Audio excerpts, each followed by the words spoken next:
When you want your spring break to feel like... and your kids' pool day to feel like... and your hotel bed to feel like... ooh, and room service to feel like... because at Hilton, hospitality feels like... Your cabana's ready. Would you like fresh towels? It matters where you stay. Book now at Hilton.com. Hilton, for the stay. Hi, it's Charlie McAvoy from the Boston Bruins. Charlie McAvoy wins it in overtime! Watch as we take on the Tampa Bay Lightning in the 2026 NHL Stadium Series in Tampa. Catch all the action on Sunday, February 1st on ESPN. Visit NHL.com/Stadium Series for tickets and more information. That's NHL.com/Stadium Series. See you February 1st. The NHL Stadium Series is coming to the Sunshine State. The world moves fast. Your workday, even faster. Pitching products, drafting reports, analyzing data. Microsoft 365 Copilot is your AI assistant for work. Built into Word, Excel, PowerPoint, and other Microsoft 365 apps you use. Helping you quickly write, analyze, create, and summarize. So you can cut through clutter and clear a path to your best work. Learn more at Microsoft.com/M365 Copilot.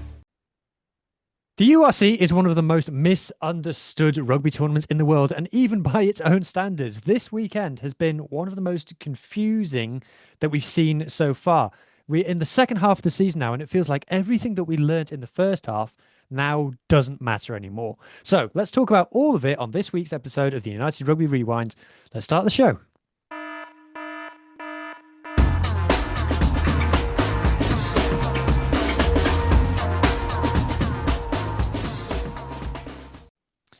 I am joined by the full panel this evening of Irish Adam, Scottish Ethan, and South African Mohammed. Good evening, gents. Good evening.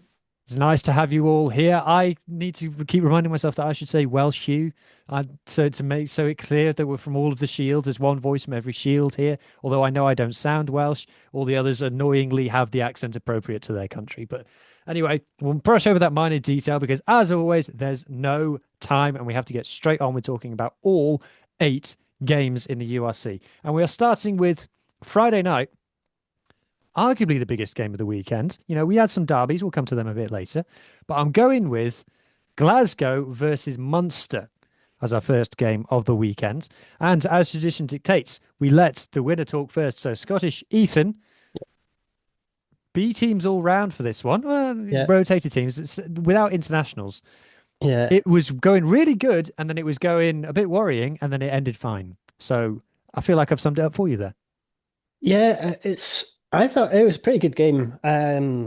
Both the pretty academy heavy, but I thought they did much better. Especially this Glasgow side, because the last time this lineup played was when they got absolutely pumped by the Scarlets, and it was just so much more improved all around. Munster were really dominant in the first 5 minutes, and they had a disallowed try due to a double movement. I can't remember who that was, but then Glasgow immediately responded by running the whole pitch for an incredible finish by Ollie Smith in the corner, which you don't see this often. Munster, I think they charged down early, or tried to charge down early, so like they had to retake the conversion, which you don't really see often, but I thought that was interesting. Lancaster intercept try was quite good, but then that was followed immediately by a Coughlin intercept. So I'll get onto that in a minute, but I think Lancaster really should have been the man of the match because he was just everywhere. We talked about him a lot on this pod as a guy who's got a point to prove, and it feels like he's proven it a little bit. Yeah.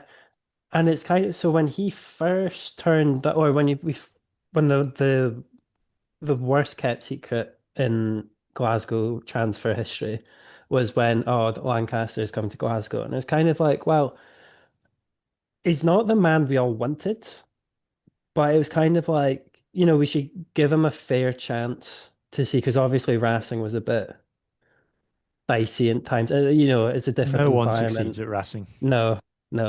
And it was like, you know, you don't, it wasn't you wouldn't want it to be like a nepotism hire, and that obviously his dad. But I'm glad it's worked out well. He's been rough start initially, but oh my gosh, the last few games he's been outstanding. So the Coughlin intercept, I feel the I think it was the first two, no, three of Munster's tries were pretty soft from Glasgow's side in that the first one intercept, but I think it was McDowell to Yule got well read. And it's fair play to Munster taking the advantages, but it's the sort of thing that Glasgow really were a bit sloppy in some ways.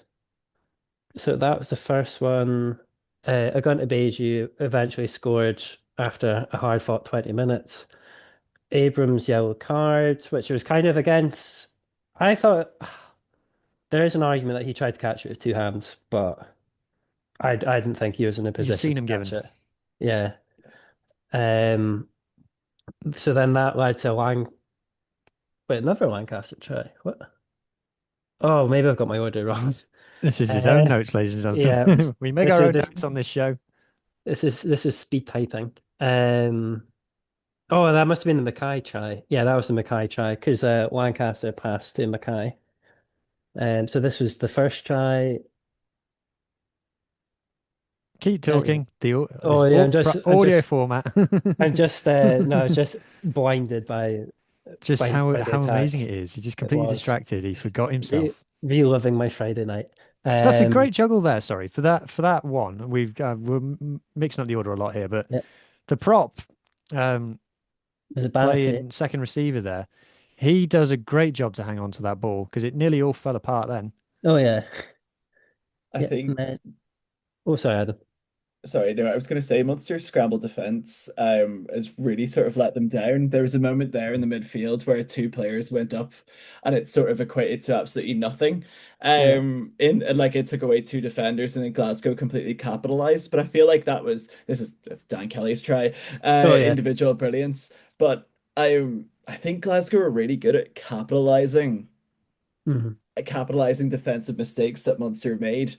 As like Ethan mentioned how Munster capitalized on Glasgow's mistakes, but I Yeah. felt like Munster were so much more clinical in that sense, and that's why they were much more clinical and they were much more put together as well. Yeah. And I think because speaking of the Kelly try, that was another one of those soft ones where nobody tackled him. Because I Mm, think Lancaster was saying, I can't remember who's, because he gave it in the post-interview chat yeah. that it was him and someone else was like, oh yeah, no, I've got it. Or I thought, and he was like, well, somebody missed that. I mean, fair play to Dan Kelly for the finish. And then was it Gleeson? Yeah. Yeah. That was another soft one where the line out just went wrong in Glasgow's 5 meter. It was their own line out in their own 5 meters, and Gleeson stole it and Wow. A lot of clean got the breaks in try. this game. 12-7. Yep. I think as well it really shows how sorry Ethan, I think it shows how conversions are so vital to get. Yep. It's becoming a bit of a thing for Munster now, isn't it? Goal Yeah. kicking. It really has. You have Tom Wood, Keith Wood's son, playing for the first time for Munster, and you Mm. also had Paul O'Connell's nephew playing as well. So it's like it's a real changing. Like you had Evan O'Connell there as well. Like it's a real changing of the guard, and Edwin Odogbro's brother. So it's really like a family heavy team for Munster. But yeah, Munster make those kicks. It's 28-31. You would have argued that they would have tried to push back a little bit more, but it's, as we said, I think Dan Lancaster had a very good game. Yep. He was really impressive, made all of his kicks. Certainly his intercept try was really opportunistic, as well as Ethan Coughlin's, to be fair. Yep. But yeah, I feel like Glasgow did very well to handle the scoreboard. Really, I think what let Munster down was all the missed kicks. Essentially, all the missed kicks. It would have looked like a better game on paper if they were to make the kicks, but yeah, Glasgow were clinical in that sense. Oh, Mohammed, are you wanting to say something? Yeah, so interesting game. It's always nice to see when teams have to play with their greater depth squad. You see some names you hadn't seen before. When I looked across like the Glasgow team for this game and the Munster team, there were still some quality players there. Like Shauna Dogbo was there, and I mean, like he blew up from last week. I didn't know Edwin had a brother, and then guy's massive. So, but like it's a bit annoying from a South African perspective because like these teams are forced to rotate because their players are in camp to start the Six Nations. But at the end of the rugby championship, the Sharks and the Lions, I don't know the Lions don't necessarily have that many Springboks, but the Sharks especially had to not have their Springboks and then go play away in Europe. And on top of it, all our second strings, I think. So it's like, who's doing the schedule? Why aren't Glasgow and Munster touring South Africa and facing Springboks if all things are fair? But then again, maybe at the end of the Six Nations, the players who played a lot in the Six Nations will then be forced not to play the next round in the URC, and then they might be able to get You're playing in the Celtic League now, mate. You play by our Yeah. rules. Yeah. Whackers. Let me just phone the Kiwis quickly. This is like strength of schedule, yeah, but yeah, I need to look across the whole um season to figure out if that's the case. Well, there you go. Any final thoughts on Glasgow versus Munster? So I was going to say it's the 15 URC games in a row without Glasgow going for a penalty. Huh? And that's ended now. And that's now ended. And it's currently the joint longest consecutive win streak for Glasgow at 9 games in a row. Oof. Which is There you quite All good. hail our new overlords. Yep. Well, top of the league now, Glasgow. Yep. And let's just I'll just have a quick glance at the table just to see what the Mohammed, you said they were coming 10th this season. I must Yeah, have exactly. Yeah, just like sort of the kit episode. I did no Oh, preparation. God. I Wait just till you see- showed up, and then I was like, I need to put the Lions in because the Lions are doing really well in the Curry Cup. And I Wait was till you like, see who's oh, in second all of a sudden. We'll Yeah. come on to that later. you But yeah, think? Glasgow top of the league with a very strong points difference. Their defense is amazing. Only 155 points conceded in 11 games. Good team. What can you Yeah. say? And like I got asked Yeah. about this earlier, and they were saying, "Oh, Glasgow are doing well," and Glasgow have been doing well for about 3 years now.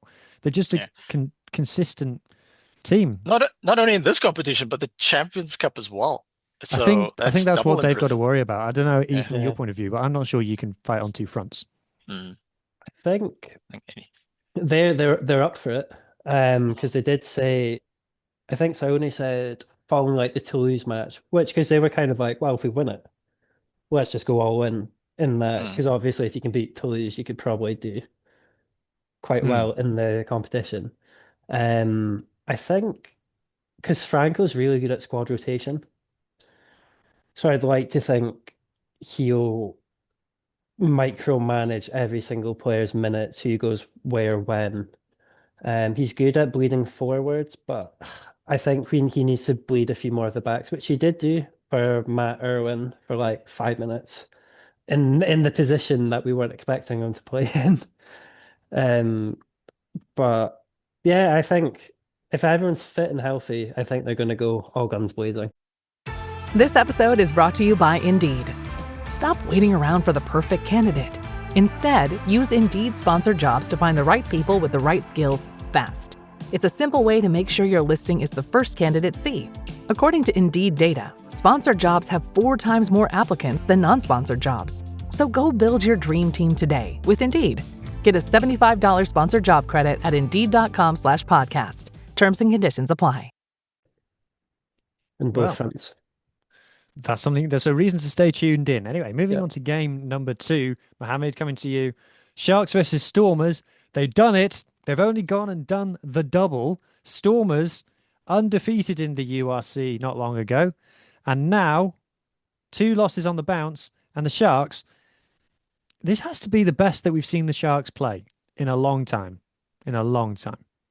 Yeah, absolutely. Going into both games as slight underdogs. Fantastic game, by the way. I know we won by quite a large margin again, but it was edge of your seat stuff for the most part, and say until, especially in this game, until the last 20 minutes. I think it was slightly closer towards the end in the first game. Yeah, obviously super happy about the result. A lot of players like stood up. The new manager bounce step thing with JP Peterson. I mean, we did So how many lose a games game has in he been in his charge now? he did lose one game. We lost the Lions in Durban, which shows you like it's almost rock paper scissors in terms of certain stuff. Certain things went our way. I mean, we even got injuries from playing on that pitch in at Cape Town Stadium, which has sort of become a running sort of gag type of thing. Um, the What? both teams kind of Pitch toe all struggles. around. What's it called? Yeah, French turf toe? toe. Everybody's Turf everybody's toe. getting turf toe. I mean, Salman Murat, who even Rassi said the other day, gets a lot of criticism unnecessarily because he does the things that maybe don't stand out per se, but he does the things that the coaches want him to do. And he's a vital cog for the Stormers in terms of their line out and physicality and in clearing rucks and stuff like that. So he got hurt. He came on and then got a 10-minute yellow card because of a team infringement, and then had gotten hurt before that and just didn't come back on because he's got turf toe now. So, but back to the Sharks, the overall squad, I was very impressed by. They rotated somewhat, so it wasn't like the same team exactly the same team that played the Stormers last week. But like for example, this week. Uh, Grant Williams actually started, and Jaden Hendricks was like the impact player off the bench. What was also interesting is, first off, is that it's almost like Sasha Feinberg and Gomez Zulu read and listened to all the criticism about the kicking because he was kicking it Yeah. really well, and he struggles from my perspective. He struggles sort of from the acute angles, especially if it's on the right and he's a right footer. I've been told by people who play a lot more rugby than me, and that can be quite challenging. It's somewhat easier to kick if you're a right footer, it's somewhat easier to kick from the left to like swing it back in, especially if your style of kicking is sort of a more of a arcing type kick. Of course, Andre Pollard doesn't have issues with that, but Andre Pollard's like the goat of kicking. But then I was a bit concerned. Look, the Stormers went in with a 3-point lead at the half, but I was quietly optimistic. And we bossed. We had look the first half. Both teams had good opportunities, and this first 20 minutes of the second half, it was sort of even kill. But towards the end, the Sharks showed in key moments again, especially like line-out time, key lineouts they came up. I mean, even Scarlet's Oh, that is a legend, good kick. Edwin Swart, I keep saying Odogbo, Edwin Swart off the bench, who played 5 games for Scarlets back in the day on loan. He played well because what's also interesting, Faisal Bata, who's been out the team for like 4 or 5 games, he came right in and started. So the Sharks are like rotating their hookers. Bongi didn't recover from his injury from last week.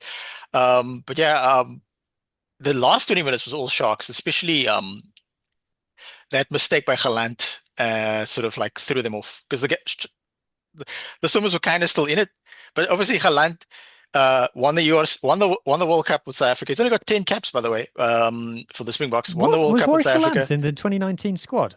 Yeah. Won the World Cup with What? South Africa. We gotta go check it. Then won the URC with the Stormers. Then went to Racing, and everybody knows what happens when you cover Racing, except for Siya Kolisi. Siya Kolisi is the one person who bucked the And trend. Dan Lancaster. Oh yeah, Yeah. good old Dan. Well, what's his name? Who was that Stormers number 8? Diamani. Who featured Diamani? Oh, Mohammed's frozen. Yes, I'm going to say that he was right. Oh So- yeah, he's still at Racing, and I understand he's playing quite well. He's more of a mobile 8, he's sort of a linker 8 as opposed to like a Jano Agastas Ranu over 8. Okay. From a Stormers point of view, I think just again, it showed, or the Sharks showed, that if you take away the Stormers set piece, they haven't got much. There's not much to them in attack. And again, less than 2 points scored per 22 entry. Yeah, Stormers. Look, they won 7 games. They lost 2 now on the bounce. Right, there's a bit of a break. I think the Sharks need to not get ahead of themselves and say, "Oh, we're going to go. We still need to like make it in the playoffs. We're 9th now. We'll maybe hopefully make it. Look, by a miracle, maybe we get a home quarterfinal, but we likely just make the playoffs. The Stormers need to do the opposite. The Stormers need to go. We started really well. We gelled as a team. We got a bit of luck at certain times. Things didn't go our way in these last 2 games. We're going to go on the break. We're going to refresh. We'll maybe get some guys back. And then we're going to come back because Stormers still numerically have a very good chance of finishing top of the log. They play two Scottish teams at Cape Town Stadium. They're and they play 8 points behind now. Yeah. It's because they're not getting bonus points. Yeah, I'm optimistic about it. Also, they're not going to play it. They're going to play a lot of away games. And the next game at Cape Town Stadium is 50 days from now. So hopefully they can sort the pitch out before then, so it's not hurting. Because Stormers are the ones who play the most on it, so they're going to get hurt. Their players are likely to get hurt the most. The next game the Stormers play at Cape Town Stadium is on the 22nd of March, I believe, and it's against House Targaryen, otherwise known as the Dragons. So they should win that one. Yeah, yes, I should imagine that the Stormers should beat the Dragons at home. If they can't, my goodness. We're just watching Sia Khaleesi and Damien Willems have a chat here. I do assume that these two get on, but I also assume that this is an activation for Red Bull. Yeah. That's definitely, they were asked to do that. There was a lot of niggle in the game, a lot of pushing and shoving in the face and stuff. These people, they all... There's a lot of regular Springboks in the team, but they weren't holding back. So it's a very competitive nature in South Africa. When the game is still on, we're still going to move you, but the games are finished, and then we're gonna chill. This guy on screen now, Jaco Williams, was responsible for my 2 favorite pieces of commentary that I've heard so far in 2026. One was get this man a scrum cap and let's see what happens. Obviously, the reference to the likes of Cheslin Colby, Edward van der Merwe, and Kurtley Arendse, who will wear scrum caps and play for the Springboks. And he also was responsible for the line "Play silly games, win silly prizes," which was uttered after he capitalized on Warwick Kaland's terrible mistake. But the thing about that Warwick Kaland's thing is that you don't see that Jaco Williams has sprinted 60 meters, dived, and got his hand on it perfectly first time. It's an unbelievable piece of skill. Yeah. So Jaco Williams broke through in the team to our awareness as Sharks supporters 2 Currie Cup seasons ago when we won the Currie Cup. We knew like a name on a sheet because most of us don't really watch the youth thing that much. And then we saw him play for the Baby Box the last season and then win the World Cup for the Baby Box this season. He's not as heralded as, say, Hashim Peed, as Bato Kane, or there was a third guy that also got into the team. Yeah, that type of thing.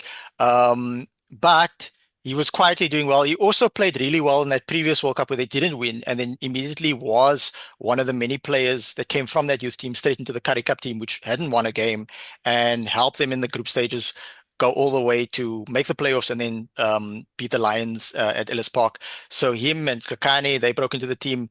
And then he was sort of like on the fringes of the team, because my understanding is the coaching staff went, we want to manage this guy's development. Also, he's now known as Mr. Amazing, which is because in the post-match interview, every time they asked him a question, he just kept saying the word amazing. And the sort of Amazing thing is sort of like a South African aneurysm because of like an ad that was quite popular back in the day. So look, I'm happy for him. It speaks to the fact that we have a lot of good wings, and this year we even added PK Xobate from the Pumas, who had been at the Sharks, who went to the Pumas for like 3 years, learned his trade, sharpened up, and then he was good when he left. He was even better when he came back.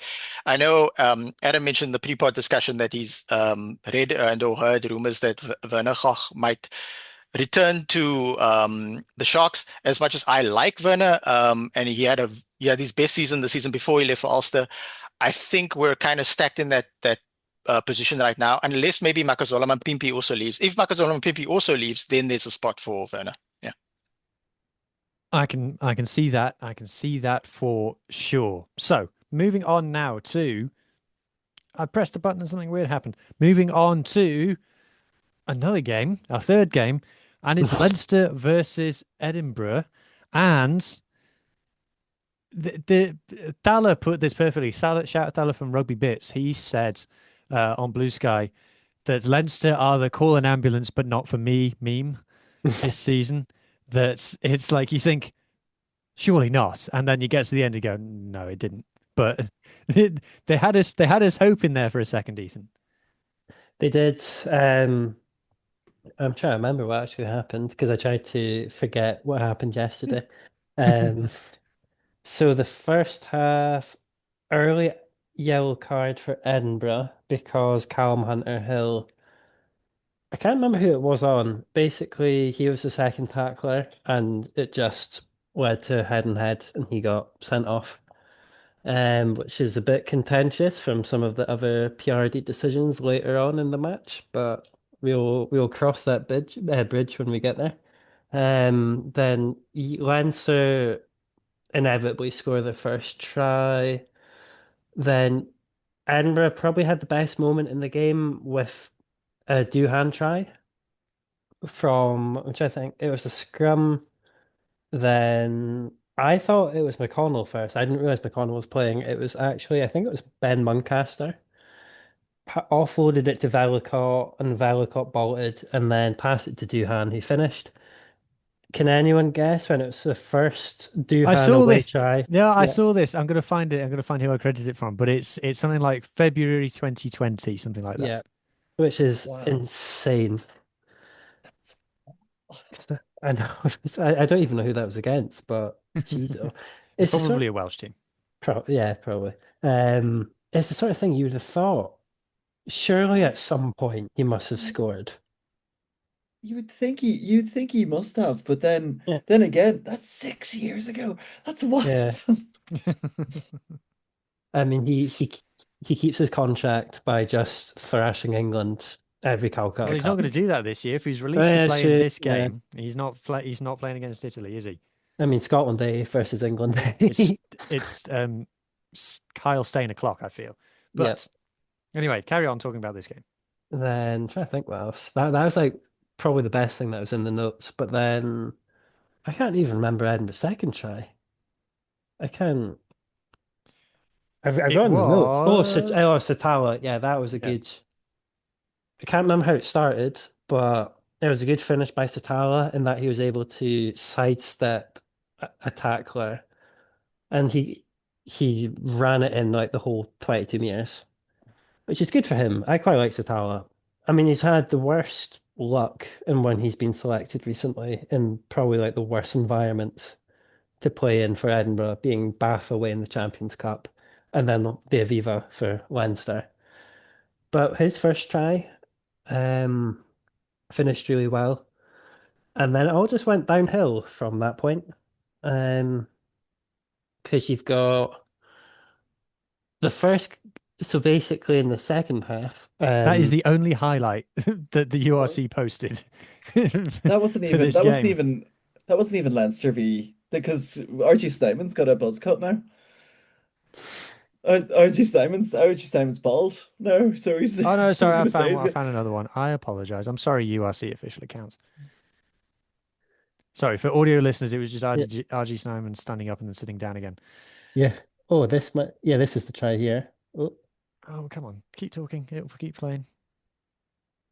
because I thought he looked like McConnell from like the hair, but and I think Velicott is crucial for Edinburgh's attack because he's like the only person who wants to play the game fast. Hmm. And it's a shame for Velicott because I feel like if everyone else matched his tempo, Edinburgh would have a lot sharper attack. But yeah, then in the second half, it all dipped as there's a very controversial decision. So I will acknowledge that I was watching this game at the pub and there was no audio, so I had no idea what the what PRD was saying.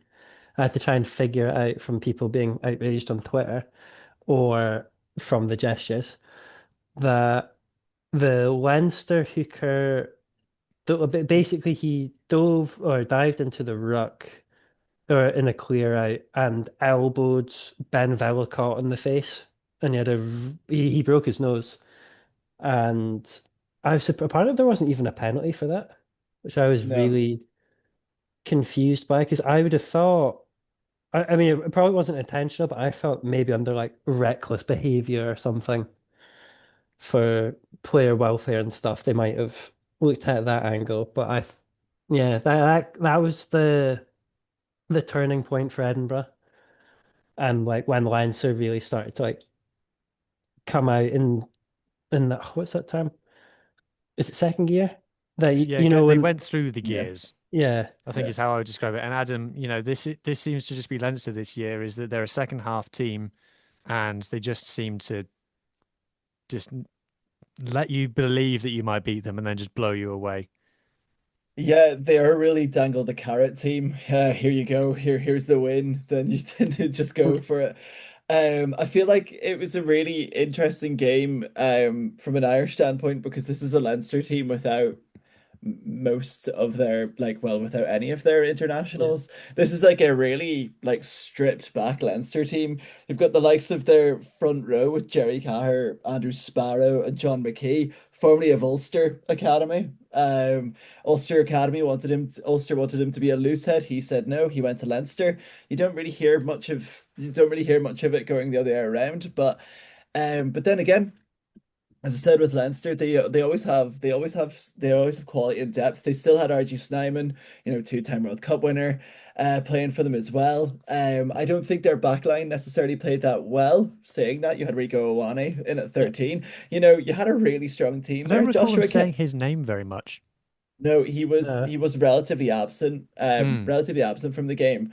I think he's a very interesting signing in the fact that sometimes I feel like with Rico Iwani, he might get caught out with the Northern Hemisphere like style of how physical the game is compared to I Super just, Rugby.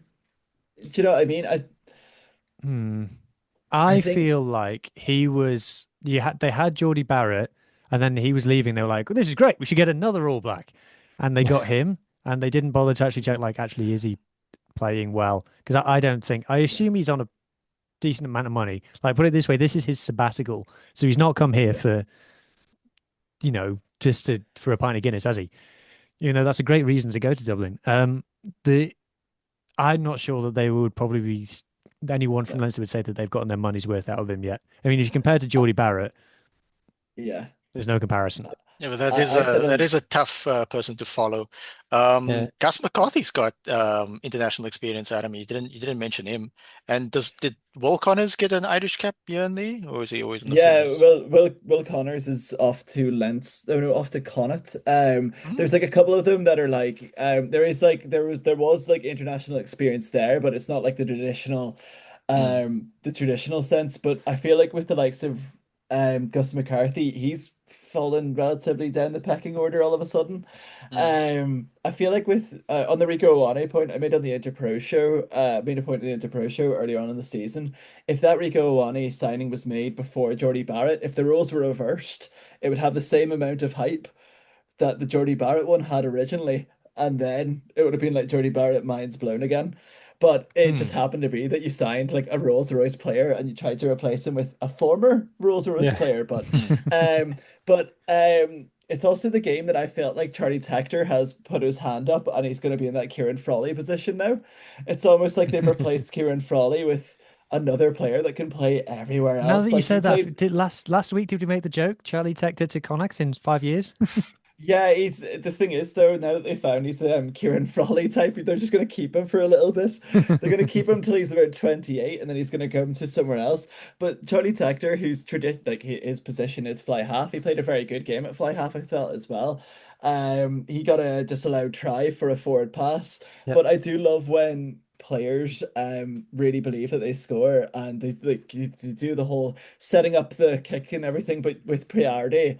He just sort of stood in front of him and just went, no, no, that was a clear forward pass. And I was yeah like, you're right in front of him. Why do you need the TMO there? And he went, just, oh, no, it was a forward pass. I feel like it's really interesting with PRD because I feel like he's one of those referees that will. I mentioned it on one of the group chats. I'm not sure if it was this one or the Interpro one that he loves to really make the game. I don't know if he does or not, but it seems like he really likes to make the game about himself. Like it's really weird from what he does in terms of those games. He sort of gets given a big game. I'd say this is one of the bigger games considering that there was international players taken out of it. And it was stuff like that, like him standing in front of the kicker going, "Oh no, it was quite clear." And when you saw him on the camera, he was in front of the pass. It was like you could have picked it up then. But yeah, as we say, it's Leinster going through the motions. Scott Penny scoring a hat trick. Scott Penny, um, what's he got to do to get an Ireland cap? It's really weird because I feel like if he was in any other province, he would be like their starting seven almost. But especially for Connacht, what she's going to sign for them this week, like at the rate that's going. But yeah, Scott Penny scoring a hat trick, relatively simple hat tricks for back rowers, maul over tries. But I need to make one more point, and that is Edinburgh's last kick, which just Yeah. went right into the right into the huddle.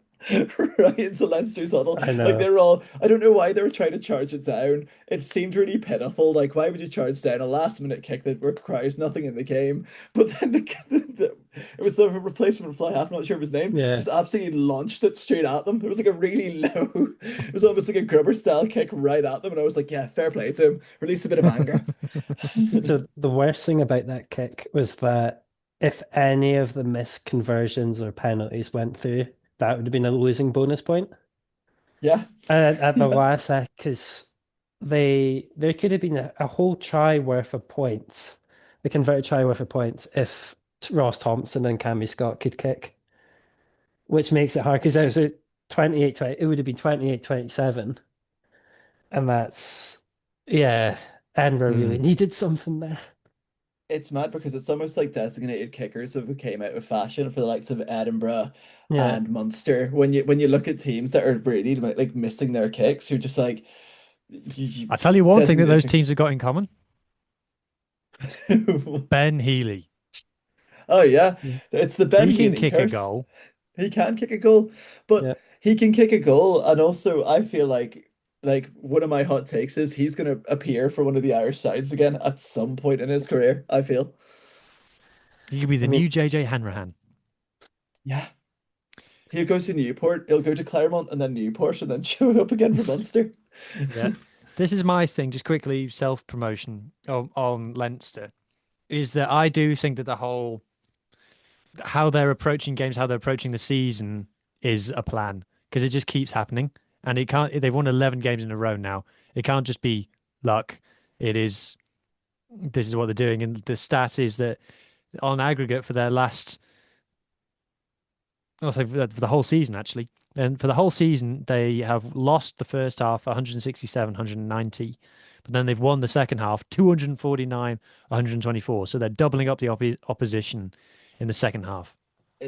I do feel like it's a change of character because we said last year when it came to when Leinster lost against like the likes of Northampton, I said it the same about Ireland as well because they play a very similar setup. Also, they've got a lot of Leinster players in it. Is that they were too afraid to chase games. Once you had a lead on Leinster, that was sort of it, and they get caught out like the likes of Northampton last year when there was like a big old thrashing that they had and they looked shocked. So I think it's sort of like a Leo Cullen's like, let's calm it down first half, and then let's just go like, remember we are Leinster lads, and just be like that. That's all the team talk is like, we are Leinster, and just go on for the win there. But it's sort of good to see that sort of, well, not good to see in terms of like, of course there are rivals, but as the Irish correspondent, it is good to see that they are sort of changing that mentality, and that is a mad stat. Absolutely. Absolutely. Anyway, coming back to the next game that on the agenda. Oh, quickly before I do, Warwick Land, 2019 World Cup, scored a try against Namibia and scored a try against Canada. I mean, if you don't score a try against Namibia and don't score a try against Canada, they probably drop you from the team. But yeah, weird career for him because he was a under 20 star. Everybody wanted to sign him. Bulls had him. He played really well for the Bulls. When he left the Bulls for the for the Stormers in 2020, the Bulls were really upset. Sharks supporters were kind of like, we could have used him because we didn't really have a senior fullback. Had a good season, like I said, for won the URC with the Stormers, but unfortunately just fallen off. But hey, look, he's a talented player. He's 30 years old now. He just needs to clear his head. Obviously, he made even leading up to this, he's made some mistakes. This is the most high-profile mistake. I'm reluctant to throw any players away, so look, I wish him the best going forward. I mean, he's not playing the Sharks for the rest of the season unless we meet them in the playoffs. Yeah, true. Anyway, game number 4 of this weekend is Benetton versus Scarlets on Friday night. 20 points all, draw. So by speaking about this game, we'll have spoken about each nation, I think. Yes. And yeah, as a Scarlets fan, I was happy with the performance, and I'm okay with the results. Obviously, Carmen Leggett-Jones has missed a conversion attempt, which we could have won it, but Benetton also missed 3 penalties, including 2 in the last 5 minutes. So I think a draw is pretty much a fair result. I was looking forward to this game because every week I come on this podcast and I say I've got nothing to say about Benetton. So I thought, oh, at least now I'm going to watch a full 80 of Benetton, and I'll have something to say. And I still don't. I still don't. They really brought nothing. They really brought nothing. You couldn't see the game, so I can't imagine. I'll come I on can to that imagine it was later. I can imagine it was like a radio present. I'll come on to that in a moment. But really, in attack with the ball, Benetton had the vast majority of the ball and territory in this game. They really didn't do anything with it. There was no spark. There was no key man. There was no let's get the ball to this guy in space and see what he can do. There was no, let's try this. There's no invention. There was no creativity. There was no va-va-voom. There was no snap, crackle, and pop about them. Malachi Fekitoa was on the pitch in this game. He played so badly that the number 12 has been removed from the lineup on the URC website. Forever forgotten. I don't even recognize their fly half because normally it's Umaga. Something very weird has happened with the lineups here. Because I was about to say they've got 24 players in the Scarlets team as well. Because I was about to say that Malachi Fekitoa was in the team, but they didn't say his name.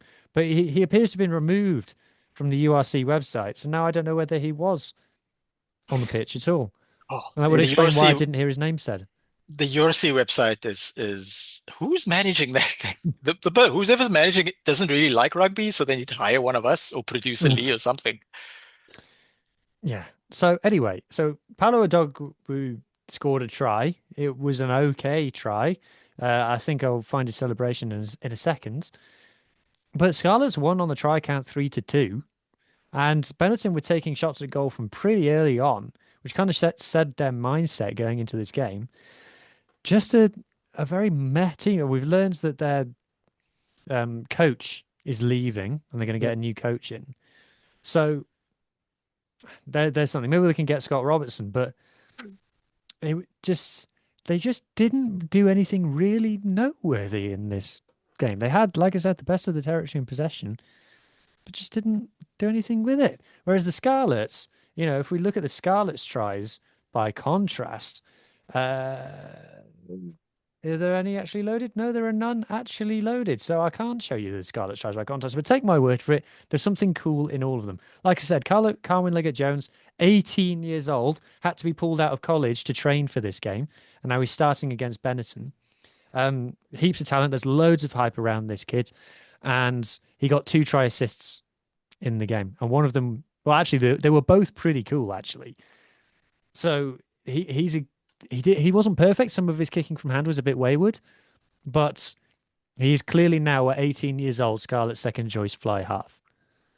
So he's clearly doing something right. Like I said, there's loads of hype about him. But the main thing to say about this game, as you rightly said, Adam, is the fog. This was Carwyn Leggett-Jones lining up the conversion attempt for the second try. And as you may notice, you can't see the posts. Did they move the stadium to Silent Hill? Oh, I love that. He did miss this attempt, if you're interested. Oh, imagine if he got it. He did not. He did not get it. Although his first try assist was so cool that it was so miraculous that the fog briefly lifted so we could all see it and then came back again. I once trained in fog when I was playing under 18 rugby, and we were doing a kicking drill. Don't know why, because we were in the back three and we were doing kicking drills. And I must say, it is terrifying trying to predict where a ball goes. Like, fair play to them for playing in it. Well, as he was lining up to take that, you can hear Andrew Brace on the ref mic go, "Lads, I can't actually see the sticks. We're going to have to make a decision here." And he goes over to the touchline and he consults with the fourth official. And the fourth official, for some reason, says, "I don't think it's that bad." And then Johnny Williams, who is the Scarlets captain, because if you call it before 60 minutes, the game has to be replayed. But if you call it after 60 minutes, the result stands. And I think the Scarlets were trailing at the time.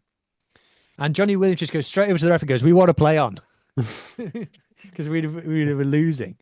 And Andrew Brace is clearly, I think his first thought is to call it off, and I think it would have been fair enough because on TV it was an absolute like you couldn't see what was going on. Like I was watching it like, no, fair play, you genuinely can't see, and the commentators were like, "I'd love to tell you what's happening, guys, but I can't see." But no, they decided to keep it going, and at the end of the day, I think probably the right decision. Just about. We got to a result that seemed fair enough. That's actually 2 seasons in a row the Scarlets have drawn with Benetton 20 all away. So Wow.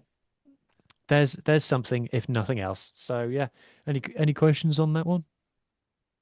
I just I find it interesting that whole 60 after 60-minute one because I feel like we played Treviso in the Champions Cup many years ago and it was foggy from the start and you just did not know what was going on. But is there actual visibility rules in terms of that then? Like, can you actually legitimately call a game off The because of the referee fog? has to make a judgment call. I would say that, if there was like you have to stand on the 10-meter line, and if you can't see the posts, then you have to call it off, or something like that. No, I'm not saying exactly that, but Oh, something along those lines might be a good rule. But no, I don't think that there is a specific rule. Someone did say in the comments of one of the Scarlets posts that they need to bring back that high-vis yellow ball that they used to have in Super Rugby. Remember that one? oh yeah. They need to Yeah, bring yeah. that back, and then we'll all Yeah. be able to see what's happening much, much better. Because when they were putting up kicks, you heard the thunk of the ball being kicked, and then you just like wait because you can't see where the ball is, you can't see where the chases are. So fair play to the players for making it happen in the end. I just want to Oh, shout out once again, Fletcher Anderson. What a player! What a signing! Plucked from obscurity, playing for Tasman, I think it was, down in NPC. Someone in New Zealand needs to be kicking themselves that they've missed this guy. He's so good, and out number 8. He's exactly what we've been missing for years, ever since Callum Mahoney left. Yeah, absolutely love him, and he doesn't like being called Fletch. I'll tell you why later on. But that just brings me to neatly wrap up the first half of the show and say, if you're enjoying what you are seeing so far, please consider subscribing to the Global Guideline. I can tell you that we are within touching distance of 1,400 subscribers, and we want to get to 1,500 by the end of the season. To do that, you're going to need to hit that subscribe button. We are currently weighing up what the plan is for the Six Nations, but in the meantime, if you need URC chats, this is where you have to get it from. Also, if you're listening on audio, give us a 5-star review, share a link with a friend. It's really hard to grow the audio platform for shows like this. So if you could help us out, leave a comment on Spotify as well.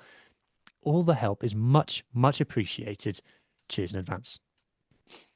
All right, let's move on to the next game. We're going to, actually, I've changed up the order and we're going to stay in Italy and talk about Zebra versus Connacht.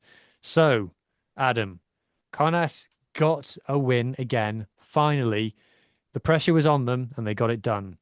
We all have that dream trip we've been wishing we could go on, but too often life, or usually price, gets in the way. That's why Priceline is here to help you turn your dream trip into reality. With up to 60% off hotels and up to 50% off flights, you can book everything you need for your next adventure. Don't just dream about that next trip. Book it with Priceline. Download the Priceline app or visit Priceline.com and book your next trip today. Go to your happy price, Priceline. tell you what, it was one of those games where not a lot happened in the first half because nothing really did happen in the first half. I felt like they were sort of the Connacht and Zebra were sort of it was like basically an arm wrestle until like this until the second half, and then that's when everything started to come into play for Connacht. This is a Connacht team that haven't really been affected, I would argue, by the Ireland selection process. That's mainly due to, well, the likes of their starting Ireland pack anyway. The likes of Bundy, Beelum, and, well, Hansen's injured, but likes of Bundy and Beelum haven't really been playing for them. So they will have a stronger team like for this sort of block. I thought the likes of you had the likes of Paul Boyle, I think, was playing a very good game. You had Josh Aroni relatively bringing it up to the line as well. I thought Zebra played like quite a good second half, but Connacht made Connacht had a lot of heart. As you can see by the try scoring bit, 80 plus 11, they were going for that bonus point, like they were completely going for it. Like, there was a lot of heart in that kind of performance, and I feel like with Stuart Lancaster, um, like this is the type of game that he needs. Like where there's a lot of humming and hawing about Lancaster being the right option, as they would say, but I'd say that this Connacht performance, especially after last week, and like we say that Connacht are a 60-minute team. They showed a very They're a different 90-minute game. team now. They're a 90-minute team. They're a football team now. Um, Shout out to Sam Gilbert, who I think has hit it's something like 29 kicks in a row. That's a good stat. His first 29 kicks in senior rugby have been 29 good ones, which is incredible. I think he's been such a great pickup for Connacht as well. You had the likes of the Oshie McCormick try at the end. You could always see the relief in all of the faces, both in Zebra and in Connacht. But yeah, really good game for Connacht. I feel like the likes of Joe Joyce, who's moving on to Gloucester next year, put in a very good performance as well. Um, and yeah, I feel like things with like this sort of block for Connacht, I think they've got a game in hand. Like this is a perfect block for Connacht because this is their This first against the string mighty team. Scarlets, so they're not going to win that. Oh yeah, well at the minute you never know, but you have the likes of Che Mullins, who I think is a very good winger as well, playing great rugby as well. Cahill Ford playing a solid game too. I just think that, as I said, this is sort of came at a right time for Connacht. They're sort of at the bottom end of the table. Sadly enough for Connacht, that everyone else in the lower table are starting to gain points as well. So it really makes the URC great though, and it makes the URC unique. Yeah, I have to say that I watched this game because I was interested by it because it was a bottom of the table clash, and I'm weirdly fascinated by those. I have to say that I wasn't that enthralled by Connacht, and I know they've won the game comfortably, but I really wasn't inspired by watching them. I felt like this is a problem that I've observed with Connacht for a while now, and it shows up in the stats, is they don't really have like a go-to player. They don't really have like a give the ball to this guy in space and he'll do something. They don't really have a, when we get a turnover, who do you want to have the ball? Who's calling the shots? Who's the main man? Kind of thing. There's a lot of structure for the sake of structure in their play. Yeah. And it's a lot of like, oh, you go in that first half, especially, it was like, oh, you're going through a lot of effort for not much reason at this point. I'd argue that that's the Lancaster way of playing. You saw that with him when he played for Leinster. I think the only difference is that when Lancaster had Leinster, he had a team full of superstars. Like he's trying to implement a same game plan. But as you say, there's not a standout superstar in that team. I do really like. I'd make the case for Che Mullins because he's really good and he's really quick. However, he's a winger. You need somebody else to be there as well. Um, but yeah, I find it an interesting one. I feel like when you have a fly half as well that really runs the ball up, and he makes a few mistakes, Joshua Oni, but he also creates a lot more space and he likes to offload the ball more.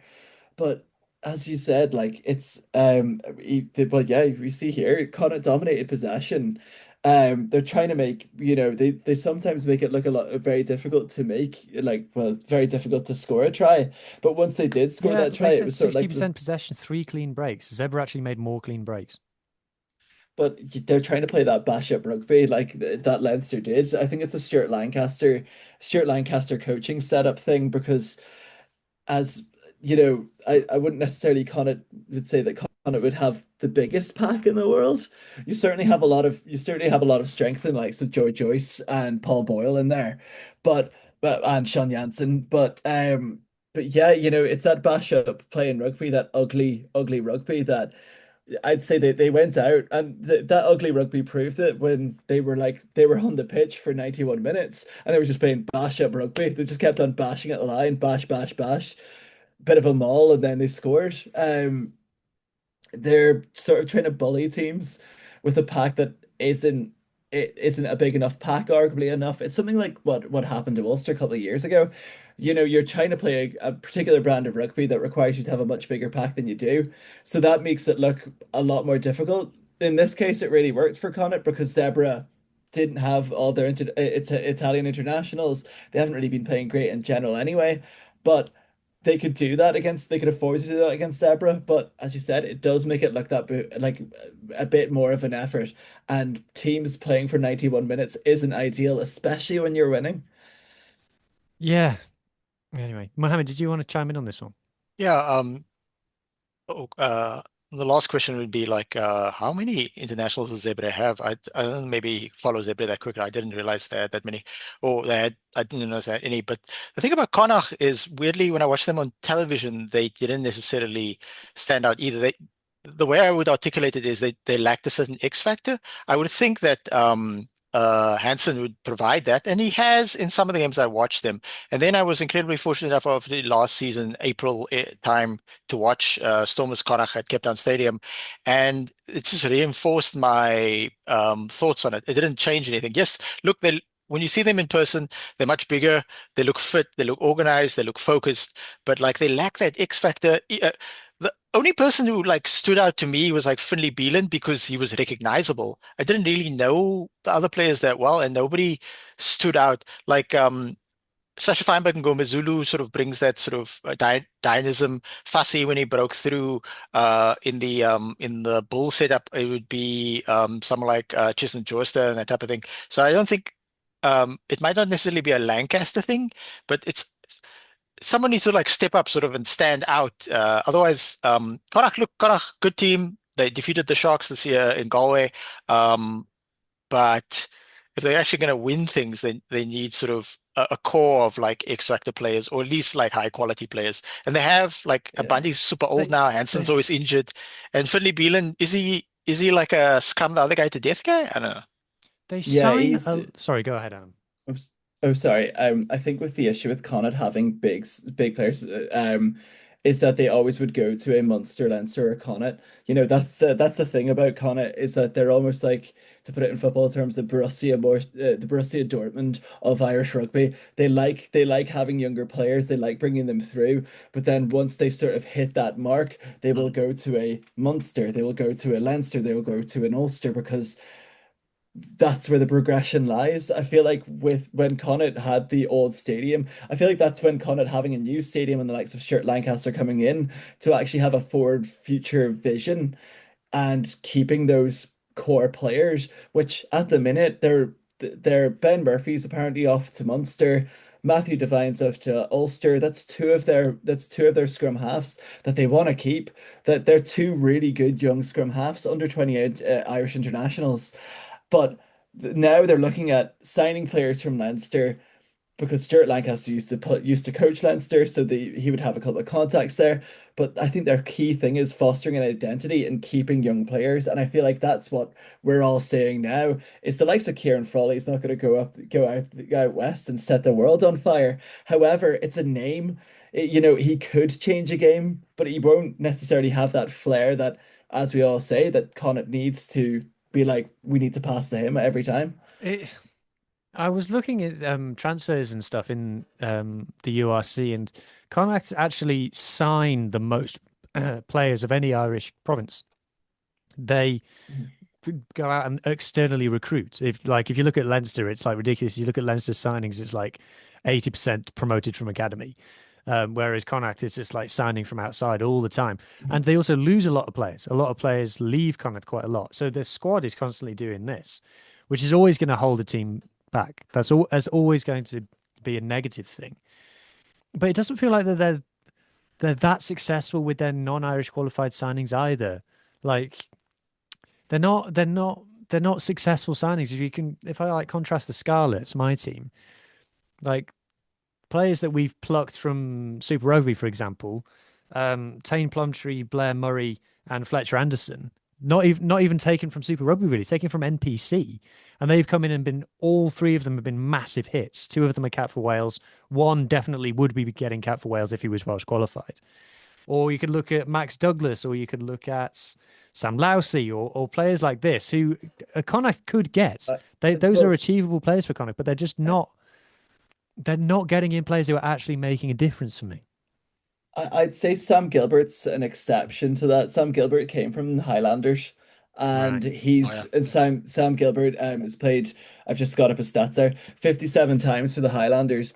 He's played for Otago as well in the NPC. You know, as I said, I feel like Connacht need a forward future. Like they need to look attractive to the players that they're going to. They used to have a time, I don't know if any of you remember, when they used to just pick up Aussie Sevens players. They just used to pick a bunch of like, that's where they got the speedy back name from. But they used to just pick a bunch of like Aussie Sevens players. But as you said, like there is a bunch there, like the NPC is a great competition. Ulster picked up many players from NPC before, you know, with the likes of Sam Gilbert coming over, maybe that's a time for change. I know that they've signed Will Connors as well, and they're expecting a lot more from Leinster. But as you said, there's an untapped potential there in the New Zealand sphere where there's a lot of good players on not that much money that Connacht can absolutely pay for. That's why I like the idea of them getting Frowley. He might bring sort of that X factor sort of excitement, take the game by the neck. So we'll see what happens next season. There's a lot on him for next season Yeah. because he's the one who decides whether that's a successful failure. Because going from Leinster to Connacht, it would be easy for him to think like, oh, this isn't the correct trajectory. You could argue, sorry, Connacht fans. So he needs to go there with a mindset of proving people wrong and to go like, no, I'm going to show that I have been wrongly treated by Leinster, rather than like, oh yeah, because it's always a thing. Like Everton always used to be this in the English Premiership of like they would sign the kind of fringe players from the big teams and then wonder why they didn't work. Whereas other teams would sign the best players from small teams and then it would go great. And that for me is what kind of you need to be careful of is if you sign the worst players from the best teams, that's not always the way to go. You want to sign the best players from the worst teams. Anyway, enough about that. Let's now talk about Lions versus Bulls. And Mohammed, the Bulls' recovery is still making steps in the right progress. They feel like they're back on track, but gosh, the Lions were pretty abject in this game. It was insane. Let's start with the Bulls though. Away win, revenging the fact the Lions defeated the Bulls at in Pretoria up the road early in the season. So the Bulls got revenge. The business Bulls going to have a very cheerful and upbeat shareholders meeting next week. Yeah, look, I was both teams having flown over from Europe, so there's no excuse per se in terms of like one team was in South Africa the whole time and it's like playing at home. Both flying into the Gauteng province, they reside in the same province, just different municipalities. Yeah, it was a combination. The Bulls were keeping it tight early in the game though, and then once they realized they had the game over the Lions, they weren't even that much. There was a click of like, we're going to give it to the backs or so, and they just started piling on the points and like expressing themselves. And it's a weird situation of like the Bulls being really good and the Lions somehow being very flat at the same time. The Bulls, by the way, were at the bottom of the South African conference. This is their first win against any South African team. Their fourth game against South African teams, and this is their first win. They lost to the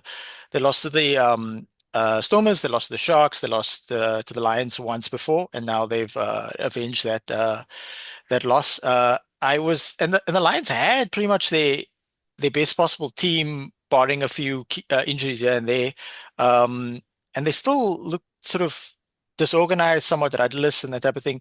You zooming in on Baby Bok superstar Ashimpede, much is obviously expected of him. But yeah, I wouldn't. Not that because we're zooming in on him, we're putting it on him. But like such a young player, I was more disappointed that the senior players not stepping up. But yeah, the Bulls, like the Sharks, are not necessarily out of it. They've got some good results of late, but they need to add those results together because the Bulls have been doing well against non-South African teams, but not South African teams. Yeah, they're 3 on the bounce now for the Bulls. They can go into that Sharks game with, I don't know, confidence. That they can go into it with optimism, I think. And I'm kind of just looking forward to seeing where this recovery goes, because it feels like they've gone back to their identity a little bit. And you have to credit Ackers, really, because he was coming in for a lot of stick, and obviously things were going very badly. And he's definitely stopped the rot, and they just seem to be improving game on game now. So that's I'll bring up some highlights. But like I said, the Lions, especially in defense, were very, very soft. Like the Bulls, What's from a interesting? Bulls point of view, you can only beat what's in front of you. But gosh, What's interesting is that the Bulls are going to face the Sharks in their next fixture, but that's 3 weeks away. But the Lions are actually going to take on the Sharks in 20 days' time, on the 21st of February, if I'm not mistaken. So the Lions and the Sharks will be the only teams playing that week, because it's sort of a catch-up fixture, because this African team's got sort of Christmas break off. And we'll be interested to see. And that game is going to be in Joburg. So because the Lions already defeated the Sharks in Durban, so it'll be interesting to see the Sharks having this momentum. Going to be maybe slight favorites at Ellis Park, because it's against the Lions, who haven't necessarily played that well in this game. Obviously, Sharky was very stoked about the fact that the Sharks won, and are on top of the South African Conference. So maybe we win the Shield this season.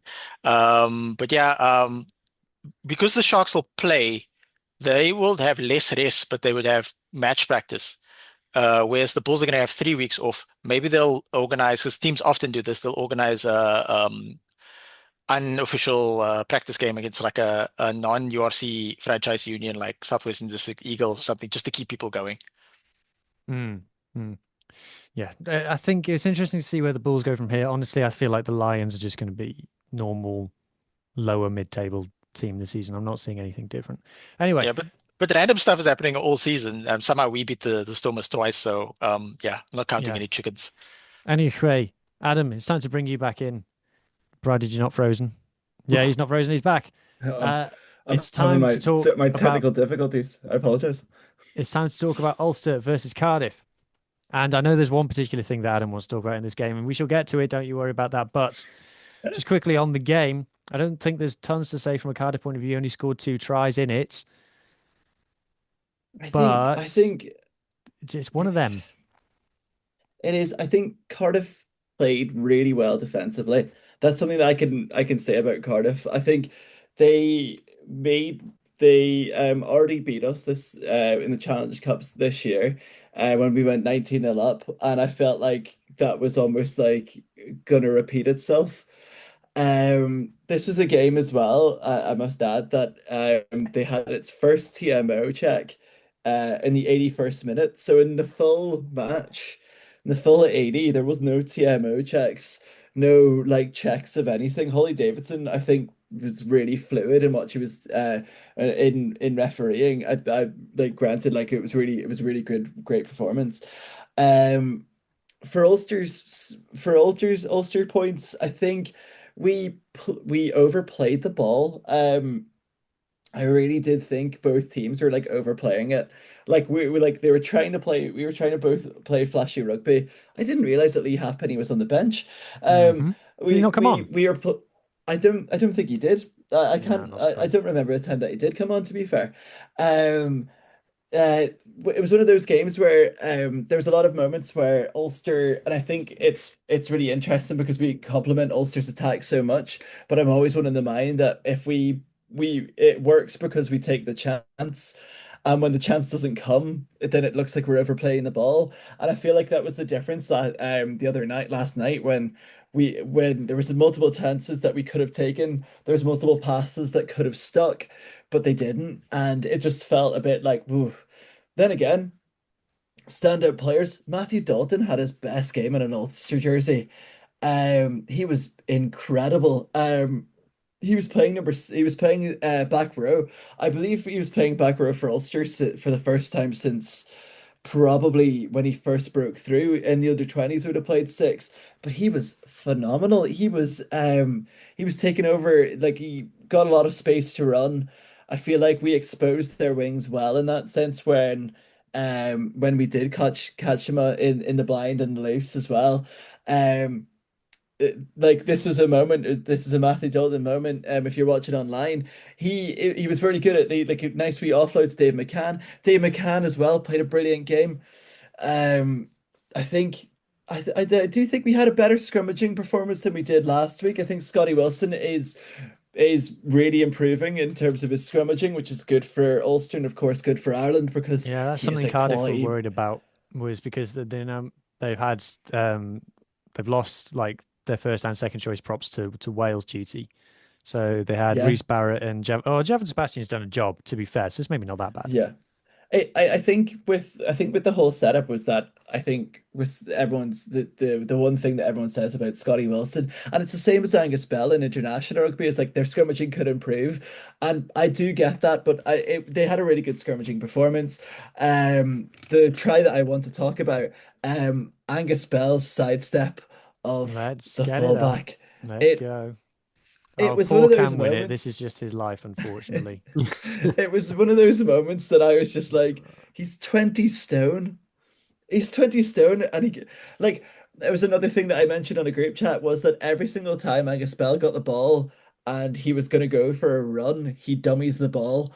And for a loose head prop, and for as part of the front row union, I'm not a a prop. I was never a prop, but I'm sure his license has been revoked, because I'm pretty sure we might as well be playing him It's a for ridiculous step on Winnett. That angle really shows it, because yeah. I wait for it to come round again.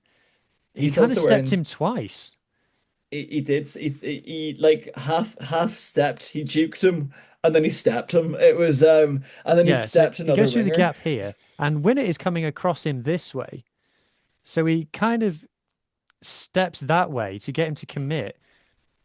Can win it. I'm just really sorry. I think I'm far enough into the podcast now. Sorry, Harley. I know I go on about this and you don't like it, but he's not a defender. He does not like making tackles, and Oh, he's sorry. he's been humiliated there a little bit. Johan Lloyd's not done I much coming across either. No. He was wearing two different boots as well, because he broke his boots in warm up, because that was the first thing that they said to him, was like, what's up with the two different things of two different colors of boots, which would also have his front row union license revoked as well. But it was one of those that Charlie Irvine also had a very good try. I think he had a really good game as well. Charlie Irvine playing with Ian Henderson is worth its weight in gold at the minute. It's sort of like a handing of the baton moment. I feel like he's a very good player. He's getting picked in the Ireland XV setup as well. Yeah, it was a good game for Ulster. There was parts where I felt like we could have lost it, and it felt a lot like the Scarlets game last season. However, I am glad that the lads can now have a break, and also the Irish lads. I know that most of them, like 15 are in Ireland teams at the minute, wouldn't have a break. But, I think, as David said in the Interpro show, with winning games and being good comes the curse of having international selection. And I don't Yeah. mind that, as long as we're winning games, and we're unbeaten at Ravenhill this year. So, that's what we can do. Just quickly on Johan Lloyd, that is the other thing about where Cardiff's squad. So Johan Lloyd was a guy that the Scarlets tried to make into a fly half for 2 seasons and played wing in this game. Like, he's the It's Welsh James mental. O'Connor. It's wild. Like, there was a lot of matchups where I felt it was interesting. However, there's a lot of talking about Callum Sheedy as well. Um, I can understand now the difference between Costello and Sheedy. He's watching one week and the one the next week. I do remember Sheedy being okay. He played for Bristol, didn't he? Yeah. But like, he sort of got caught out a few times as well. There's a lot of kicks where he kicked it into open play. It could have went well, but then he would have just kicked it straight to like the likes of Zach Ward, which would have tumbled over like about 4 or 5 players, as he normally does at wing. But yeah, good win for Ulster. Solid performance by Cardiff, but I would feel like they left something out there. Hmm. Yeah, potentially. Ethan, I'm conscious that we spoke about the two Scottish teams earlier and you haven't had anything to say in a little while. Any Yeah. thoughts on this game? I mean, as Adam was saying, that like having to suffer from international duty is one of those things where kind of like, at least like, oh, our players are good enough, and it's quite a nice excuse if things go quite badly. Fair enough. It is a ready-made excuse. Yeah. Anyway, It coming on just to it makes me feel Sorry, nice. go on. It makes me feel Yeah. nice. After years of pain, it makes me feel nice because when we did have international quality players and we were losing, I couldn't have said that. So it makes me feel nice. Coming on to the final game then, which was Ospreys versus Dragons, 19 points to 13, a last-minute win in the rain for the Ospreys. As soon as the camera angle changed, you could see the rain was coming down. I was like, hang on a minute, pouring rain in the mud at Bridge End. I know exactly how this game is going to finish. And it finished exactly that with Keelan Giles crossing the try line on the last throws of the game. And Dragons will be kicking themselves. The Dragons were the better team in this game. They had loads and loads of chances in the first half. They should have scored 3 tries in that first half and didn't. I think that they didn't get the rub of the green with the referee. I think there was a couple of calls that probably should have gone their way that didn't. And ultimately, that's the way that the game has gone in the end. Obviously, Ospreys losing a lot of players to Wales duty. Dragons only have 2 players called up to Wales duty. And they probably should have more. Probably, I'd say that Shea Hope and Rio Dyer, who played in this game, should probably both be with Wales, in my opinion. But Ospreys got Gareth Thomas and Ruben Morgan-Williams back at scrum half. And they get it done in the end. Obviously, as we said last week for the Ospreys, massive context around this game. Like I said, Dragons should be absolutely gutted. If you want to get more on this game, you can check out our sister pod Wrap, where you'll get both a Dragons and an Ospreys point of view on it. I think that Jesson Hopkins is probably having a good season for the Ospreys at the moment. He's probably, not a player who you would have thought of as being a key man for them, but he's turning himself into that. So I think Jack Walsh absolutely is a key man for them. And he's just, without him, I think the Ospreys would be in serious trouble if they didn't have Jack Walsh. I think he's the first name on the team sheet. And Ryan Smith, signed from Australia, what a signing he's been. He's really doing the business for them. Like I said, a low-scoring game, a proper derby. There was some very choice chance going around at times.